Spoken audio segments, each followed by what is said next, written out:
വാഴയില അങ്ങോട്ട് എടുത്തിട്ട് അതിൽ ചൂട് ചോറിൻ്റെ കൂടെ നമ്മൾ ഈ സാമ്പാർ അങ്ങോട്ട് കൊഴിച്ച് അച്ചാറൊക്കെ കൂട്ടി കഴിച്ചാണ്ടല്ലോ. എന്താ ടേസ്റ്റ് എന്നില്ലേ. അപ്പോൾ ഇത്രയും കാലം സാമ്പാർ ഉണ്ടാക്കിയിട്ട് ശരിയായില്ല, ടേസ്റ്റ് ഉണ്ടായില്ല പറയുന്നവരോട് കേട്ടോ, അതൊന്ന് മസ്റ്റായിട്ട് ട്രൈ ചെയ്ത് നോക്കണം, അടിപൊളിയാണ്. അങ്ങനെ welcome back to my channel.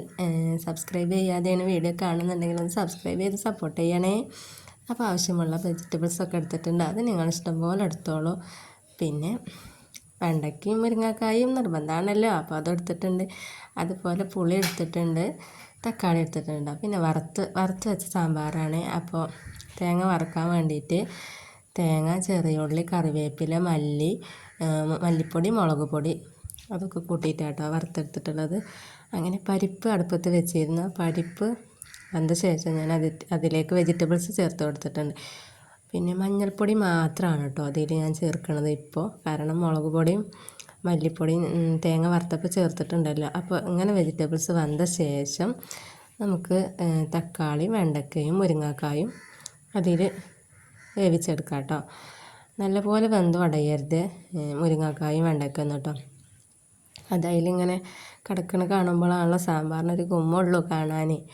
അപ്പോൾ അങ്ങനെ പിന്നെ നമ്മൾ പിഴിഞ്ഞ് വെച്ച പുളി ഉണ്ടല്ലോ അത് ചേർത്ത് കൊടുക്കുക കേട്ടോ. അങ്ങനെ മുരിങ്ങക്കായും വെണ്ടയ്ക്കൊക്കെ വെന്ത ശേഷം ഉപ്പ് പിന്നെ പാകത്തിന് നോക്കിയിട്ട് അതും ചേർത്ത് കൊടുക്കുക.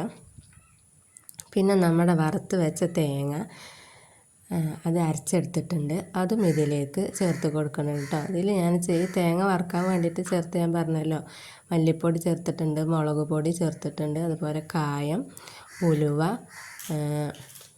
കറിവേപ്പില ഇത് ചേർത്തിട്ടാണ് ഞാനത് വറുത്തെടുത്തിട്ടുള്ളത് കേട്ടോ. അങ്ങനെ നല്ലപോലെ അത് കുറഞ്ഞ തീയിലങ്ങനെ വറുത്തെടുത്തതാണ്. പിന്നെ അതിന് ശേഷം തേങ്ങ ഒക്കെ ഒഴിച്ച ശേഷം നമ്മൾ കടുക് പൊട്ടിച്ചിട്ട് അത് ഒഴിക്കാം കേട്ടോ.